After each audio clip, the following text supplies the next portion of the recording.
da schon wieder berechnet? Ist mühsam geworden mit ihm, muss ich sagen. Mal mc im Quadrat hoch 4.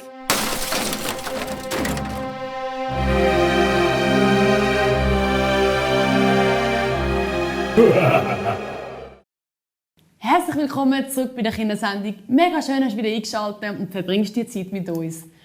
Ja, und wir wollten noch ganz fest Danke sagen für die coolen Zeichnungen, die ihr uns geschickt habt und die Ideen für den Bilderrahmen.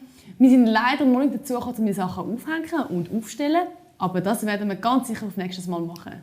Ja, und wir haben einen Adventskranz, weil heute ist ja der erste Advent. Noemi, willst du gerade das erste Kerzchen anzünden? Habt ihr auch so etwas daheim?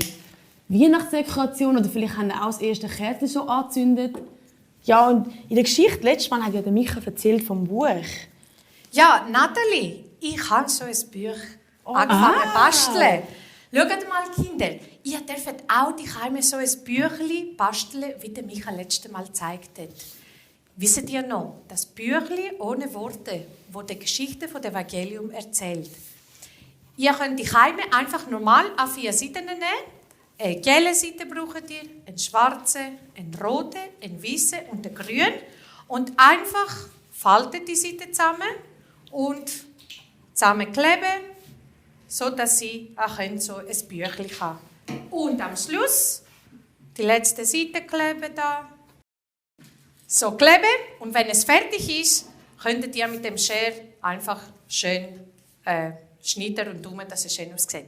Und ganz cool für die, die Lust haben, kann ich das gleiche Büchlein für euch so klein, ganz klein.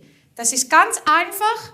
Auf den Link am Schluss des Videos könnt ihr so einen Streifen schneiden und einfach falten, kleben und so. Voilà, das ist das Büchlein da. Und wenn ihr die Heime so eine Goldfolie habt, könntet ihr die gelbe Seite mit Gold überziehen. Und dann könntet ihr so eine ganz schöne goldige Seite haben, so wie der Micha letzte Woche hat in der Geschichte. Nat, ich will auch so ein kleines Büchlein. Das ist viel cooler als unser grosses. Ja, kommt nach der Geschichte basteln wir so eins. Okay. Aber zuerst haben wir die Geschichte. Der Paulus erlebt auch heute wieder ganz viel. Er ist unterwegs und hat einen riesigen Geschrei um sich herum.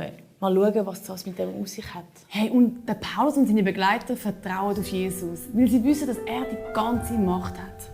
Ja, und wir sind gespannt, wie der Herr ihnen in Ephesus auch heute wieder hilft. Aber vorher wollen wir noch miteinander ein Lied singen. Darum steh doch auf, wo immer du bist, und sing mit uns das Lied.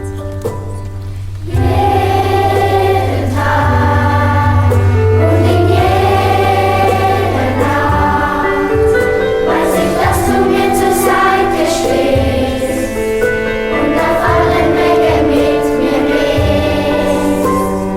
Jederzeit bis in Ewigkeit wirst du bei mir sein, weil du mich liebst.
ich habe etwas Tolles gefunden.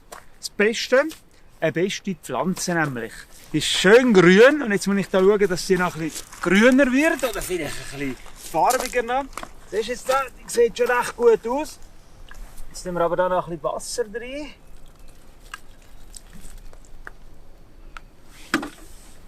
Ja, das ist noch zu wenig. Das ist noch zu wenig. Sie muss noch besser werden.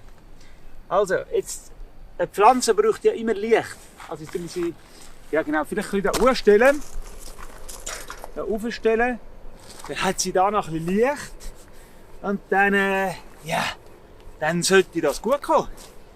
So wie ich das kann beurteilen. Ich bin kein Gärtner, aber gefällt mir das. Nur, wenn ich sie anlange, merke ich, es gibt ein Problem. Da kann ich da ein bisschen Wasser geben. Doch eben, obwohl ich kein Gärtner bin, merke ich das.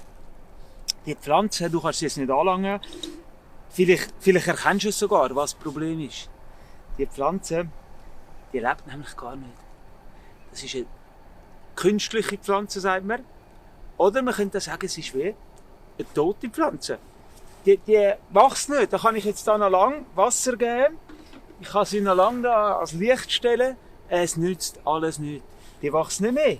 Sie sieht immer, das Wasser wieder rausleeren, sie sieht immer genau gleich aus, die Pflanze. Es ist eben eine tote Pflanze. Ja, der Paulus, der war in Ephesus gewesen. Und dort hat er auch die haben auch ein Problem gehabt. Er hat ja immer vom lebendigen Gott erzählt den Leuten. Und die Leute dort in Ephesus, vor allem dort, haben aber andere Götter gehabt. Eine Göttin, die heisst Diana. Das Problem von dieser Göttin ist aber, es ist auch ein toter Gott. Die hat nicht gelebt. Da war nicht jemand dahinter. Ich weiss nicht, ob sie einfach gedacht haben, die gibt's. Auf jeden Fall haben viele auch so Figuren gehabt, Götterfiguren, und haben dann die angebetet. Aber, wie die Pflanze. Es war tot, hat kein Leben gehabt. Also die Göttin Diana, die hat nicht helfen. Und darum ist der Paulus auch wieder und hat von etwas ganz anderem erzählt. Von etwas viel Besserem. Vom Gott, der lebt. So lesen wir es in der Bibel. Vom lebendigen Gott hat er erzählt gehabt. Der Paulus aber hat etwas Schönes erleben dort in Ephesus. Und zwar haben sehr viele Leute gehört auf das, was der Paulus erzählt hat. Und haben angefangen, glauben an das. Sie haben gemerkt, ja, das stimmt, das ist ja, oder nicht das Pflanzen, aber die Götterfiguren, das ist ja nur Material. Da siehst du, wie die Steine da, das ist etwas Totes, das kann nicht helfen. Und sie haben gemerkt, das, was der Paulus erzählt, das ist etwas Lebendiges. Das ist etwas Besseres. Und sie haben dem Gott angefangen zu vertrauen. Und es ist dann etwas ganz Interessantes passiert. Vielleicht können wir auch ein bisschen runterlaufen. Die Leute sind plötzlich gekommen und gesagt, hey, habt ihr auch gesehen, da auf dem Marktplatz? Es hat ein riesiges Feuer. Was? Ein Feuer mitten auf dem Marktplatz? Das gibt's ja nicht. Warum? Was wollen denn die Leute mit dem Feuer? Auf dem Marktplatz? Ich meine, irgendwo draussen, ja gut, aber auf dem Marktplatz. Sofort sind sie schauen. Und weisst du, was haben die Leute gemacht? Viele Leute sind zusammengekommen und haben ihre Zauberbücher und andere Bücher, die nicht helfen können, haben sie genommen und haben sie verbrannt. Ja, sie haben eben nicht nur an so Götter geglaubt, sondern sie haben auch an einige haben auch eben Zauberer gehabt und haben andere Sachen gemacht, die Gott eigentlich nicht gefallen. Und die haben das gemerkt gehabt. Und so haben sie all die Bücher da hergeschleppt und verbrannt. Und ich kann dir sagen, das sind die Bücher, die haben einen grossen Wert gehabt. Also wahrscheinlich haben die vorher zu einem guten Preis, zu einem teuren Preis gekauft gehabt. Und jetzt haben sie einfach alles genommen und verbrannt. Sie haben gemerkt, das ist nicht das, was Gott gefällt. Das ist nicht das Richtige. Ja, die Leute haben es wirklich ernst gemeint. Sie wollten umkehren. Sie wollten zeigen, mal, wir glauben jetzt an Jesus. Er ist der Gottessohn und er ist der wirklich lebt. Er ist der immer helfen kann. Er ist der die grösste Macht hat. Sie haben angefangen, als Evangelium von Jesus Christus zu glauben.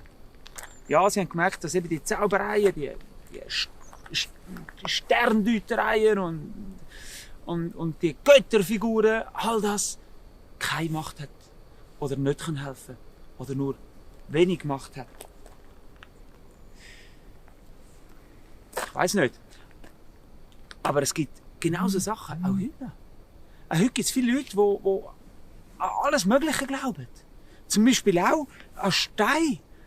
Wenn man einen Stein in den Hosensack nimmt, dann bringt das Glück oder dann hilft das einem mit den Prüfungen in der Schule und so weiter. So Sachen glauben sie. Oder, weißt du, das kennst du, das Horoskop, das die Zukunft voraussagt. Da halten sie sich dran, da steht's, das wird passieren, das glauben wir. Oder es gibt auch andere Sachen, wie zum Beispiel das Hufeisen, wo man so her tun. Das Hufeisen gehört eigentlich unten beim Fuß vom Ross an. Aber dann haben sie das Hufeisen, da kann so das Glück eingehen und. Ein Haufen so Sachen. Und Leute glauben das. Aber letztlich ist das nicht das, was helfen kann. Es ist nicht das, was am mächtigsten ist. Und doch, hinter diesen Sachen steht eben auch jemand, der viel Macht hat. Und das ist der Teufel. Der Teufel ist der Feind von Gott. Und der Teufel möchte Menschen von Gott wegbringen. Er möchte, dass du eben diesen anderen Sachen, eigentlich diesen toten Sachen, dein Vertrauen schenkst oder dort daran glaubst und nicht an den lebendigen Gott. Ja, er möchte Menschen von Gott wegbringen. Aber die Bibel, Gottes Wort sagt, wir sollen nur Gott allein anbeten. Wir sollen nur ihm die geben und nicht jemand anderem oder nicht etwas anderem. Und wenn du Jesus hast, dann hast du das Größte, dann hast du das Beste, was es gibt. Jesus ist der alle Macht hat. Und dann brauchst du so einen Stein im Hosensack. Oder anders. Das brauchst du dann überhaupt nicht mehr. Und genau das haben eben die Christen oder die Leute in Ephesus auch gemerkt. Und so haben sie ihr Leben geändert und sind zu Jesus Christus gegangen. Wenn ich gesagt habe, die Göttin Diana, die war in Ephesus sehr bekannt gewesen. Von überall her sind Leute gekommen, die Stadt besuchen und in den Tempel von dieser Diana, von dieser Göttin zu gehen. Und man konnte so ganz kleine Götterfiguren kaufen. Und dann haben viele die gekauft. Sie haben sie zum Teil um den Hals gehängt. Und so weiter. Der Anführer von diesen Leuten, die das hergestellt haben, das war der Demetrius. Und die haben ein gutes Geschäft gemacht. Sehr viel Geld haben sie mit dem verdient. Und darum hat er auch überhaupt keine Freude gehabt, dass es sagen, Paulus und andere kommen und von etwas anderem erzählen. Weil, was passiert so? Die Leute kaufen keine von diesen Tempelfiguren mehr. Und der Demetrius und seine Leute verdienen kein Geld mehr. Ja, und so ist er gegangen, der Demetrius, hat seine Kollegen zusammengerufen und hat mit ihnen das besprochen. Ihr wisst, da der Paulus und seine neue Lehre, die machen unser Geschäft kaputt. Ihr wisst, dass wir von diesen Silberstatuen sehr reich geworden sind. Und jetzt kaufen nur noch wenige Leute von diesen Götterfiguren. Was machen wir jetzt? Sie haben sich da beraten gehabt. Alle glauben an den, oder viele fangen an, den Jesus an glauben. Und das ist ein grosses Problem für uns. Ja, der Demetrius ist sehr am Geld gegangen. Geld war für ihn wichtig. Und jetzt merkt er, wenn er alles Geld verliert. Wir machen eine kleine Schätzfrage, ein kleines Spiel. Und zwar habe ich da ein Glas dabei, was eben auch Geld drin hat. Haufen Münzen da. Schwierig zu erkennen. Aber das ist ja gut so, weil du kannst jetzt einmal schätzen, wie viel Geld ist echt da drin, in diesem Glas hinein. Was denkst du? Überleg gut. Schau gut, so gut es geht. Ich ein bisschen schütteln. Sieht man es von der anderen Seite an. Wie viel Geld ist echt in diesem Glas drin? Es hat 20, 50, 5, 5 Lieber. Was denkst du? Und diskutieren die heim. Wie viel hat sich da drin? Vielleicht kannst du auch wieder mal schnell Pause drücken, um ein bisschen diskutieren. Was meinst du? Soll ich sagen? Ich habe es gezählt. Ich hoffe, ich habe es richtig gezählt. Also, ich sage es. Hast du eine Zahl? Ich bin auf genau 25 Franken und 40 Rappa gekommen. So viel Geld ist da drin. Aber Demetrius, der hat natürlich noch viel mehr Geld gehabt. Der ist richtig reich geworden. Und darum sind sie so verrückt worden, dass jetzt die Leute eben nicht mehr die Götterfiguren kaufen und er nicht mehr den Verdienst hat. Und darum ruft er aus. Der Paulus, was sagt der da?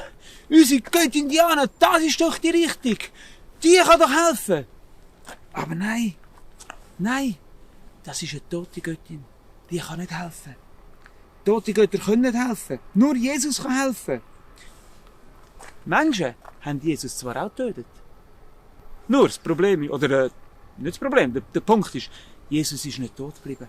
Jesus ist wieder lebendig geworden.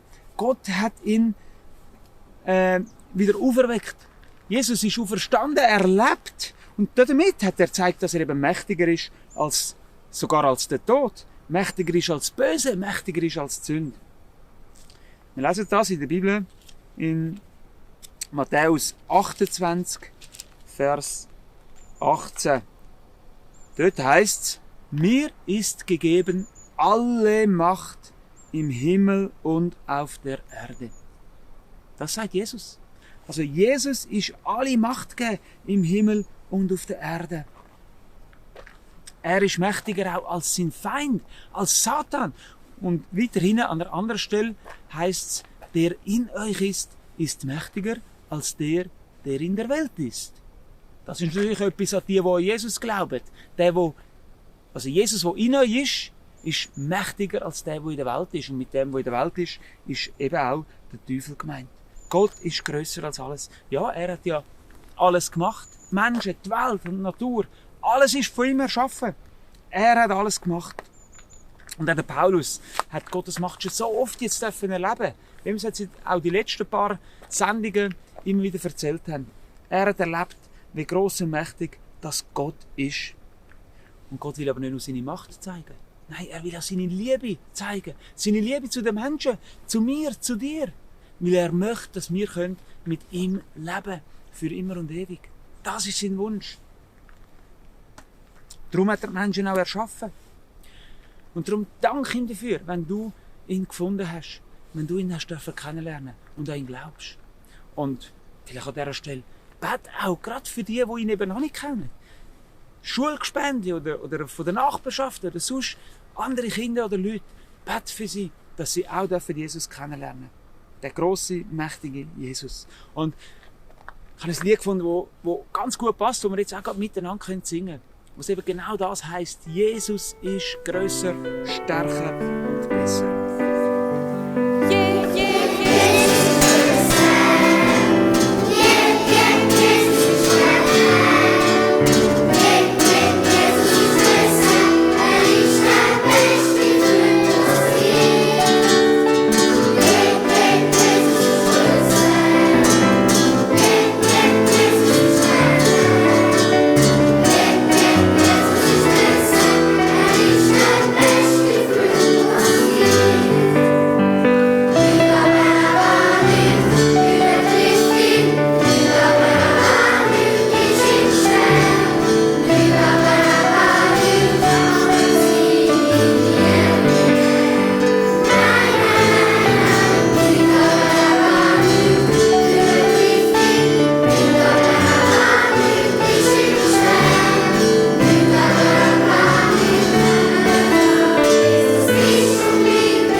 Die wunderbare Botschaft vom Lied, der Demetrius hat das nicht verstanden.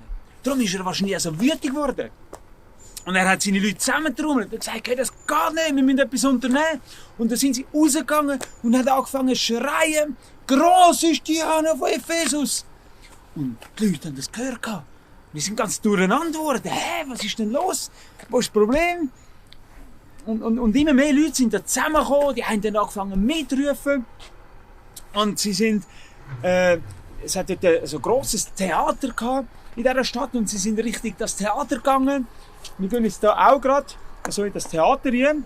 Es ist nicht das von Ephesus, aber gleich so, vielleicht so ähnlich hat es ausgesehen. Und die haben weitergerufen und in der Zeit, wo sie da so am Schreien sind, da plötzlich sehen sie zwei Leute, Gaius und der Aristarch. Die zwei, und dann haben sie gesagt, die zwei, das sind auch die da von dem Jesus erzählen. Und sie haben sie gepackt und einfach mitzerrt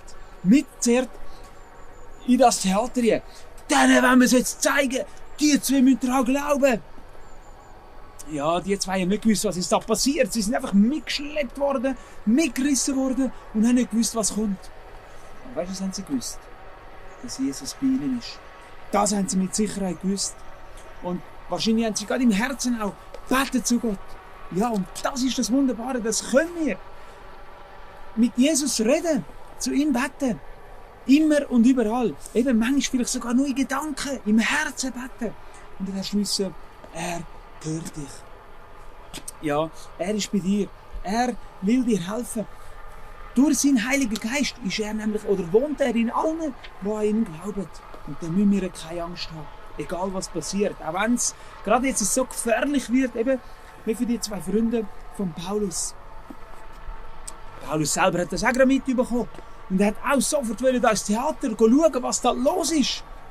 Aber andere Christen, die haben ihn nicht lassen. Gesagt, nein, bleib da, das ist viel zu gefährlich. Und das Geschrei, das ist immer grösser geworden. Und wir lesen in der Bibel, dass viele Leute, die dort waren, die haben überhaupt gar nicht gewusst, warum sie zusammengekommen sind. Es hat einfach ein riesiges Geschrei gegeben und alle sind gekommen und haben da mitgeschrauen, mitgerufen. Und als sie dort so im Theater waren, versammelt waren, wahrscheinlich war es noch viel grösser als das, da ist plötzlich einer aufgestanden, der Alexander, und wollte das Volk beruhigen. Dass sie endlich mal aufhören zu schreien. Aber dann plötzlich sehen sie oder erkennen sie ihn. Das ist auch so einer. Das ist genau so einer. Und das Geschrei ist nur noch lauter geworden. Und in der Bibel steht, dass die Leute, die Volksmenge, 2 Stunden lang haben sie geschrauen gehabt. Gross ist Diana von den Epheser. Gross ist Diana von den Epheser. Sie haben sich fast nicht mehr beruhigen. Es ist dann auch der Stadtpräsident gekommen, schauen, was da los ist, was da abgeht. Und er hat einfach versucht, die Leute zu beruhigen, dass sie endlich jetzt mal nicht so einen riesen Tumult und Aufruhr machen. Und ihm ist so mit Mühe und Not hat er es dann langsam geschafft, dass sie ruhiger geworden sind. Und er hat angefangen mit ihnen zu reden. Hey Leute, was ist los? Was macht ihr da? Ja, wir wissen, Diana von den Epheser ist gross, kein Problem. Aber niemand hat etwas gegen euch gesagt. Ihr dürft nicht so einen riesen Lärm und Radau machen. Das dürft ihr nicht. Und er hat schon gesehen, die 2 Männer, die da waren. Was sind das für euch? Lasst doch die in Ruhe, die haben euch nichts gemacht. Er hat dann schon mitbekommen, was los ist, was passiert ist, auch mit dem Paulus und so. Aber er hat ihnen klar gesagt, wenn etwas ist, wenn die etwas gemacht haben, dann gehen sie vor Gericht und tun sie rechtmäßig anklagen. Und wenn es sonst noch etwas zu besprechen gibt, dann tun bitte eine normale Versammlung machen. Für den Aufruhr gibt es überhaupt keinen Grund. Der Stadtpräsident hat natürlich auch ein bisschen Angst vor den Römern, dass die plötzlich kommen und dass er nicht drankommt. Ja, und wir lesen dann, dass darauf runter, ich kann das gerade vorlesen, dass darauf runter, alles plötzlich ruhig geworden ist und dass sie da nachher, dass er das gut ihnen klären können und sie nichts mehr gewusst haben darauf runter, zu sagen. Ja, vielleicht könnte man jetzt auch sagen, Gott hat da wieder eingegriffen. Gott hat wieder geschaut, dass diesen Leuten nichts passiert, also dass seinen Kindern, den Christen, nichts passiert. Der Stadtpräsident hat zu der Menge einfach gesagt, und jetzt sind ruhig und und gehen wieder heim. Und wenn etwas ist, dann gibt es andere Wege. Und so sehen wir einfach, wie Gott wieder gesorgt hat. Wie er einfach wieder geholfen hat, jetzt in dem Fall Gaius und Astarchis, wenn er geheißen hat, den Christen, wenn er einfach ihnen beigestanden ist. Und sie wieder, ohne dass ihnen etwas passiert ist, haben können heimgehen. Und auch der Demetrius hat kein Wort mehr gewusst zu sagen und hat sich auch auf den Heimweg gemacht. Gott ist mächtig. Gott sorgt. Er ist mächtiger als alle Götter. Und ihm allein gehört der. Ihn allein sollen wir anbeten, weil er der Herr ist, der lebendige Herr über Himmel und Erde. Er ist kein toter Gott. Die Christen darauf sind nochmal zusammengekommen, haben sich nochmal Mut gemacht, einander gestärkt. Und der Paulus hat dann darauf Ephesus verlassen und ist Richtung Jerusalem gezogen. Ja, Jesus ist der Mächtigste. Und auch du, vertrau ihm, los auf ihn und leb mit ihm, weil er selber eben das Leben ist. Beten wir doch noch zum Schluss. Jesus, wir danken dir, dass du alle Macht hast, wie es da in deinem Wort in der Bibel steht. Alle Macht über Himmel und Erde. Wir preisen deinen Namen und danken dir von Herzen. Amen.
Jesus ist stärker als alles. Das haben wir in dieser Geschichte ganz oft hören.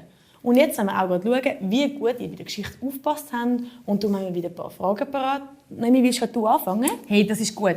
Die erste Frage heisst, warum ist der Demetrius so hässig geworden? Und Antwort A, viele von seinen Götterfiguren sind kaputt gegangen. Oder die Antwort B, seine Mitarbeiter haben ihn verärgert. Oder die Antwort C, er hat Angst gehabt, dass er sein Geld verliert. Die zweite Frage ist, an was sehen wir, dass Jesus stärker ist als alles? Antwort A, an der Schöpfung, weil er die ganze Welt erschaffen hat. Die Antwort B, man sieht es gar nicht. Oder die Antwort C, weil es allen Christen immer super geht. Und jetzt noch die dritte und letzte Frage, die heisst, Wie haben sich die vielen Leute wieder beruhigt? Antwort A: Es war viel nicht zu laut. Antwort B: Der Stadtpräsident hat die Leute beruhigt. Und Antwort C: Es hat angefangen zu regnen. Ja, und der Gewinner ist einmal so ein bisschen Schoki, weil es ist ja schon ein bisschen Weihnachten und dann hat jeder gerne Schoki. Ja, der Knut hat letztes Mal seine Erfindung euch gezeigt.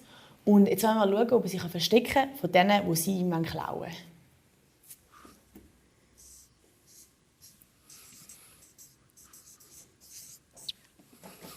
Hey, was habe ich da schon wieder berechnet?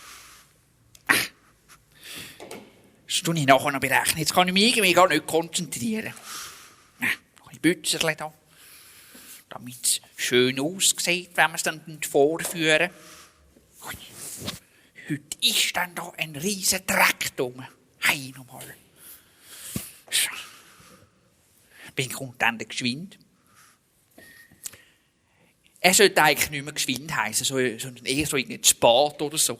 Ja, ist mühsam geworden mit ihm, muss ich sagen. Ja. Hey Knüsli, sorry, jetzt hat gerade mein Auto noch eine Panne gehabt. Aber Panne? Oh nein, aber schön bist du trotzdem da. Hast du auf dem Besucherparkplatz draussen parkiert? ja, voll. Das ist sehr gut. Weißt, Ja, ich habe gedacht, ja, sonst komme ich noch Busse, aber das wird ja nicht. Und der Herr Mosimann nebendran hat irgendwie in letzter Zeit nicht mehr so Freude und so. Ja, Ja, hast du ja gesagt letztes Mal. ja. Er hat so gesagt, Knüsli, immer deine Gäste parkieren ganz wild im Keg rum und nachher komme ich nicht mehr rein. Ja, und darum, Ja, wer kommt dich denn so alles besuchen? meine Mami, dann bestelle ich 1-2 Mal pro Stunde einen Döner. Und ja, ich habe diese Sachen. Weisst du, muss schon langsam schauen. Ich kann das nicht mehr so oft machen. Ja. Du, gerade wenn, Aber eben, jetzt funktioniert dein Gerät noch? ja, es ist letztes Mal. Du hast ja gesagt, es ist ein bisschen fest rausgekommen, oder? Ja. Und jetzt müssen wir das irgendwie etwas ändern. Aber bei mir ist das Problem, weißt, wenn ich schreibe und denke gleichzeitig, habe ich im Moment einen Knopf. Ja, komm, dann gar nicht Kannst du mal schreiben. schreiben? Also, am besten tun wir die Berechnung vom letzten Mal machen. Weißt du, und nachher muss ich die dann ummodifizieren, damit es langsamer wird. Also gut, dann zähl mal auf. Schreibst mal e² mal Pi. Dann ist in einer Klammer, in einer grossen, 64.173 hoch 3 in einer Wurzel im Quadrat mal 1 nachher geteilt durch. Das ist unten irgendwie, weißt, genau so. Und unten ist e hoch 2 mal mc im Quadrat hoch 4. Er schreibt es voll. Hoch 4 noch. Hoch 2 musst du nochmal hoch 4, genau. Mal 8. In der Wurzel. Genau so war es. Hey, hast du das jetzt auch geführt? Das war draussen. Ja. Ist das Auto hingefahren? Ui nein, komm, wir gehen. Das ist sicher der andere wieder. Ja. Geschwind, der Erfindung. Oh, muss ich die nehmen? Ja, du bist der Stark, ich bin der Schön und der Intelligent. Du musst die einmal Also tragen. gut. Achtung, geschwind, die Stufe! Nein, geschwind, jetzt hast du die Erfindung fallen lassen. Ja, da sind sie, die Trottel weg. Da bin ich so schlau. Ich weiß genau, wann ich kommen kann.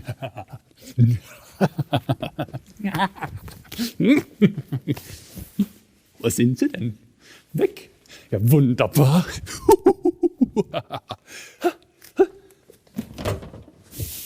Knübler? Das ist ja komisch, aber... Alles falsch, -5, das ist alles Abzug. Da gibt es die Note -100. Ha! Und hier noch E. Wie war das nochmal? Das ist, ja, 34. Also, so stimmt's. Wunderbar. Das ist ja ein Geschenkladen. Was soll ich denn auswählen? Wunderbar. Dann nehmen wir doch mal den. Das ist am schönsten, oder? Würde ich auch nehmen. Mein Gigs, Die Welt wird das nicht ahnen. Ui, ui, ui, ui, ui, ui. Ich bin zurück. Der große, mächtige Professor. Zurück? Nein, nicht zurück. Zurück. Zurück? Hallo Rainer, komm rein. Salut, ça va? Großer Meister. Salut Rainer. Ich bin ganz nervös. Schau mal hin. Was habe ich da? Ich hoffe, du bist nicht zufällig hier, Rainer. Du kennst mich doch. Rainer ist keiner der Ja, Zufall. Rainer, sag mir, was hast du Schönes? Die Hast du den Erfindung. Auftrag von Schau. dem BFA erfüllt? Ja, Chef. Ja. Sehr ja. schön. Weißt du, seit meinem Ausbruch aus dem Gefängnis habe ich gegründet die PVA. Ja. Klauen Erfindungen Ja. von allen Professoren. Sehr schön. Wunderbar. Was hast du da für mich, lieber Rainer? Diese Erfindung habe ich von der Professor Knüsli geklaut. Von Professor Knüs. Mit den Formeln in meinem Kopf. Sehr Haben schön, Sie junger Mann. Du bist eine dupliziert. vielversprechende Danke. für die Zukunft. Das, Wow. danke. Kannst das ist du ja mir kein vorstellen? Zufall. Kein Zufall. Ja. Das ist aber zufällig. Ich erlaube Ihnen selbst die Betätigung zu machen. Hier der rote Knopf und es sollte losgehen.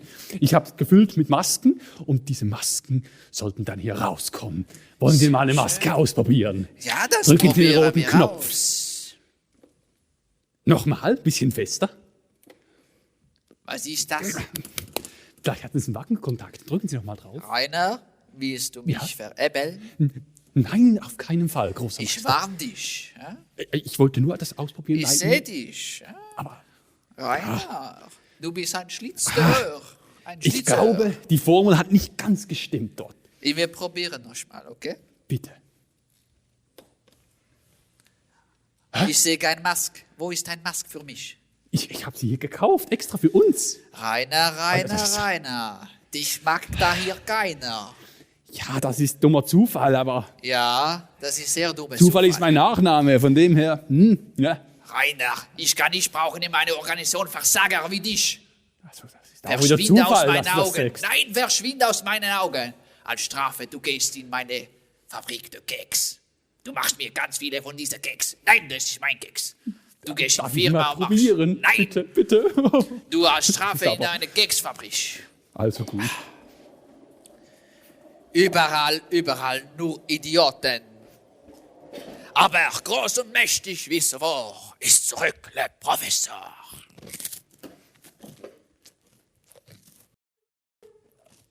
Ja, unglaublich, was der Knüsli und der Geschwind alles miteinander leben. Kinder, ich hoffe, es gibt einmal ein Buch über die Abenteuer von diesen zwei, was die alles erleben. Unglaublich.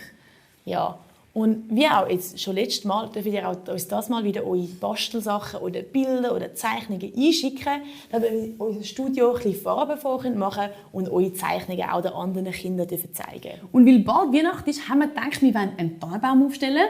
Wir wissen noch nicht wo, vielleicht da oder dort hinten, das schauen wir dann noch. Auf jeden Fall haben wir noch gar keine Dekoration für den Tannenbaum. Darum, wenn ihr Lust habt, um irgendeine Dekoration zu machen oder eine Kugel aus Papier oder vielleicht eine anmalen, wie auch immer, würden wir uns mega freuen, wenn ihr uns die schickt. Ihr seht nachher einen Link und auch also die E-Mail-Adresse, die ihr uns anschicken könnt, und auch die Postadresse. Und wir freuen uns mega auf eure Päckchen. Ja, und ein paar von euch müssen immer den Link eintippen und abschreiben vom Video für das Quiz. Und wenn ihr unten in der Beschreibung hättet, das ist der Link, auch wo ihr direkt draufdrücken könnt, um dort hinzukommen. Genau. Ja, wir zwei gehen jetzt das Buch ohne Wort basteln und ich hoffe, ihr macht das auch daheim. Auch von dort könnt ihr uns noch Fotos schicken. Auf jeden Fall verabschieden wir uns hier im Studio und sehen euch nächste Woche wieder. Bis dann. Tschüss. Ciao zusammen. Das Problem von dieser Göttin ist aber, es ist auch der Tote gegangen. Die hat nicht gelebt. Da war nicht jemand dahinter. Wie die Pflanze. Es war tot, hat kein Leben gehabt. Und darum ist der Paulus auch wieder und hat von etwas ganz anderem erzählt. Von etwas viel Besserem. Vom Gott, der lebt. Sie haben gemerkt, ja, das stimmt, das ist ja nur Material. Da, siehst du, wie die Steine da, das ist etwas Totes, das kann nicht helfen. Und so haben sie all die Bücher da hergeschleppt und verbrannt. Und ich kann dir sagen, das ist die Bücher, die einen grossen Wert gehabt. Jesus ist der alle Macht hat.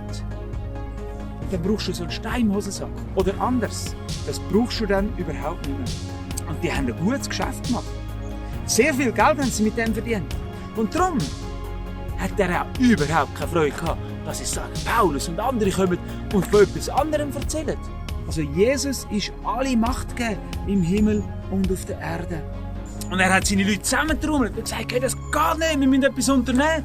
Und dann sind sie rausgegangen und haben angefangen zu schreien, gross ist Diana von Ephesus. Und wo sie dann so im Theater waren, versammelt waren, wahrscheinlich war es noch viel grösser als das, das Geschrei ist nur noch lauter geworden. Sie haben sich fast nicht mehr beruhigen. Und er hat angefangen mit ihnen zu reden. Hey Leute, was ist los? Was macht ihr da? Ja, wir wissen, Diana von den Epheser ist gross, kein Problem. Wir dürfen nicht so einen riesen Lärm und Radau machen. Lasst doch die in Ruhe, die haben euch nichts gemacht. Gott ist mächtig. Gott sorgt. Er ist mächtiger als alle Götter. Und ihm allein gehört der. Ihn allein sollen wir anbeten, weil er der Herr ist, der lebendige Herr über Himmel und Erde. Er ist kein toter Gott.